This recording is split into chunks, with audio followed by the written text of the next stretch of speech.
Baiklah, selamat pagi. Perkenalkan, nama saya Abel Christian Perdana dengan NIM 23308009.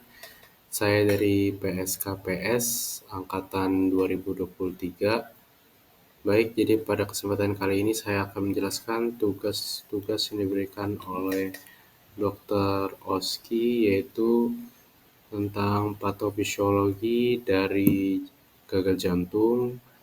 Kemudian itu ada Panten ductus arteriosus, kemudian tetralogi Fallot, dan ventricular atrial septal defect.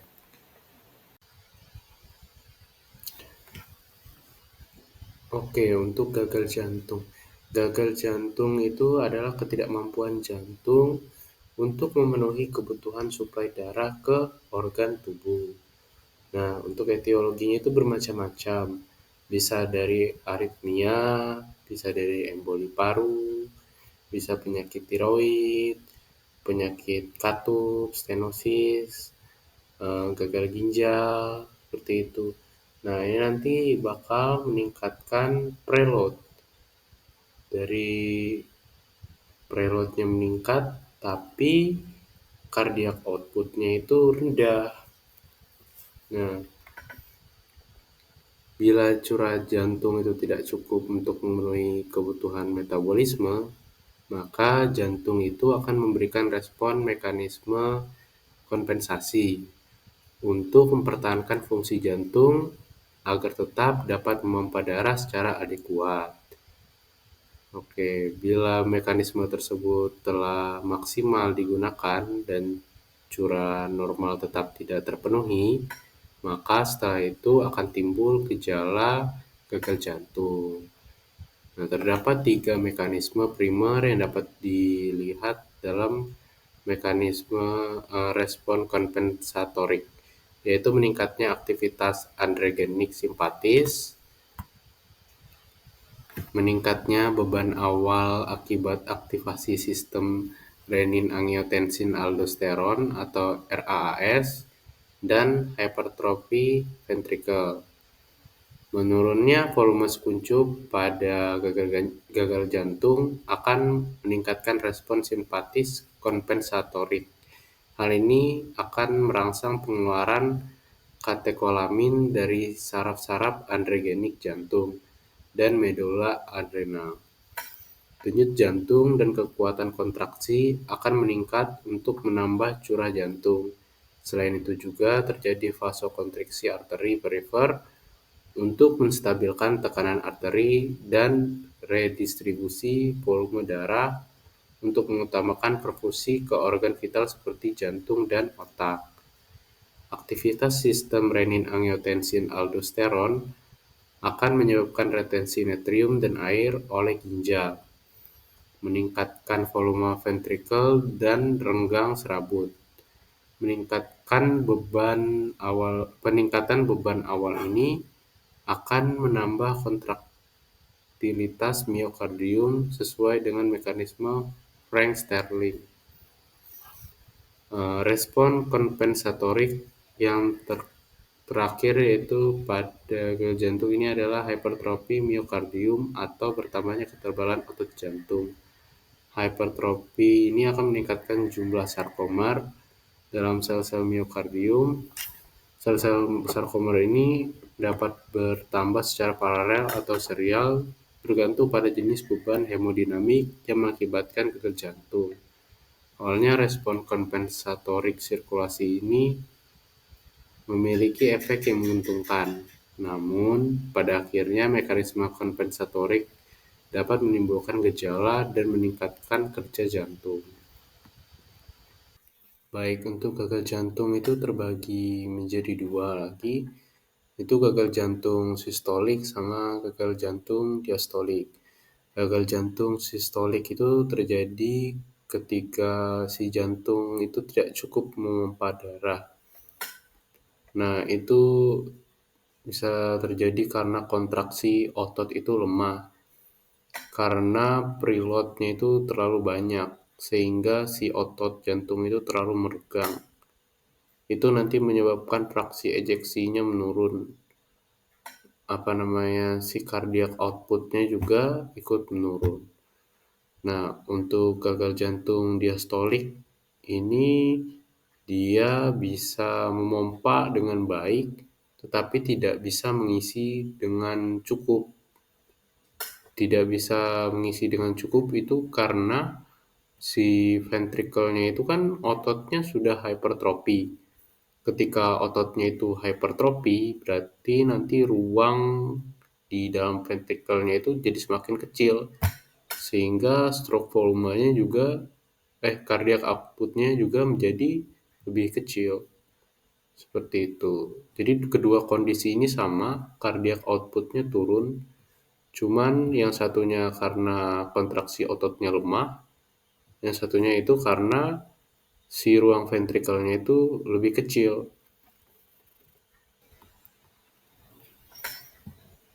Baik, di sini kita lanjutkan, itu ada tetralogy of Fallot atau TOF, penyakit jantung bawaan.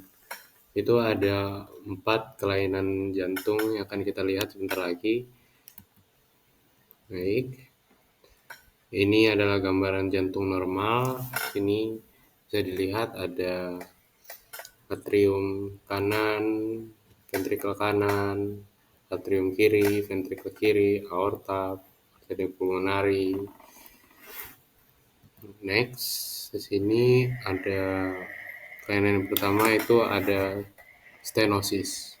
Itu narrowing of right ventricular outflow tract. Itu penyempitan katup pada arteri pulmonalis. Atau bisa disebabkan oleh penyempitan infundibulum, daerah di dekat katupnya. Nah, kondisi ini membuat darah dari ventrikel kanan itu sulit untuk mencapai sirkulasi pulmonal seperti itu. Kemudian selanjutnya ini adalah lanjutan dari stenosis tadi, itu right ventricular hypertrophy. Kondisi ini terjadi gara-gara stenosis tadi.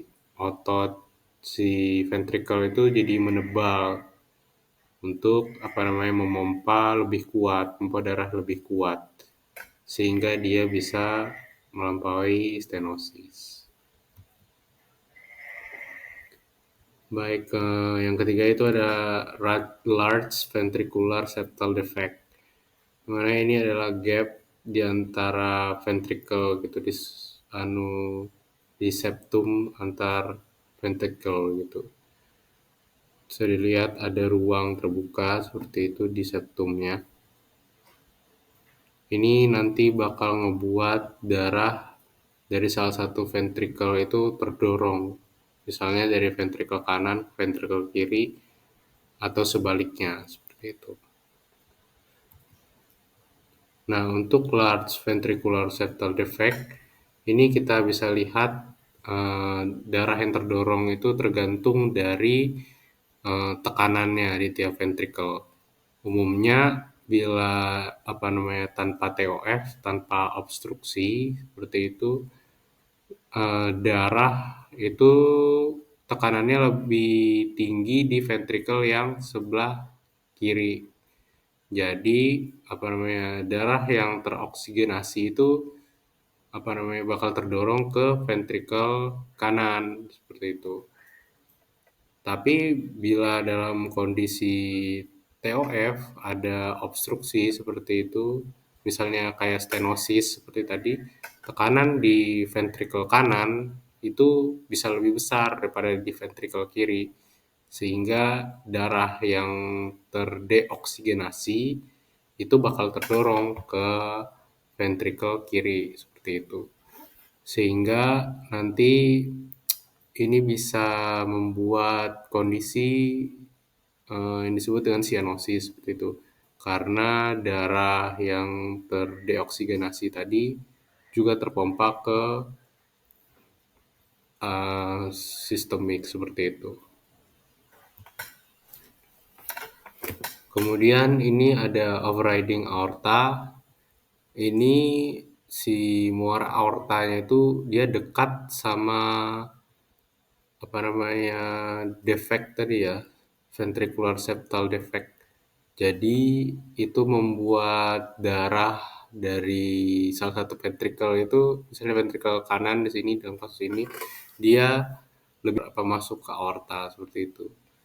Baik, ini ada lanjutannya itu overriding aorta. Ini aortanya muaranya dia dekat sama ventricular septal defect, sehingga apa namanya ini mempermudah apa darah yang kaya akan CO2 tadi untuk masuk ke aorta seperti itu. Darah yang terdeoksigenasi tadi lebih mudah masuk ke saluran sirkulasi sistemik seperti itu. Sehingga ini nanti menyebabkan kondisi sianosis. Lebih mudah menyebabkan kondisi sianosis.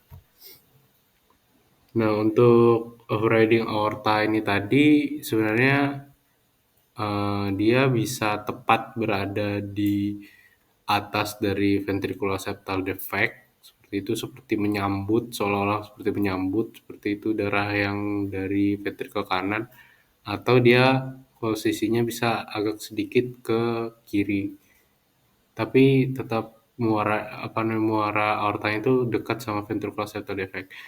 Kemudian untuk apa namanya kasusnya sebenarnya sama seperti sebelumnya tadi, tergantung apakah ada obstruksi seperti itu. Misalnya kalau tidak ada obstruksi, yang darah yang terdorong itu adalah darah yang teroksigenasi dari ventrikel kiri ke ventrikel kanan seperti itu. Jadi kalau misalnya dia ada obstruksi, darah yang dari ventrikel kanan itu malah terdorong ke ventrikel kiri. Itu bakal langsung ditangkap sama si aortanya. Sehingga ini nanti menyebabkan kondisi sianosis seperti itu. Oke, jadi berikutnya itu atrium septal defect. Ini kondisi di mana saat bayi lahir ternyata si septum yang memisahkan antar atrium itu ternyata belum tertutup seperti itu, belum menyatu secara sempurna sehingga masih ada ruang atau gap seperti itu. Baik, untuk jelasnya mari kita lihat bagaimana si septum ini bisa terbentuk. Nah, septum itu pertama dia itu sebutnya septum primum. Nah, septum primum ini bakal tumbuh ke bawah perlahan menuju endocardial cushion. Nah, nanti sampai dia membentuk sebuah gap sebelum dia menyatu dengan endocardial cushion, itu namanya ostium primum.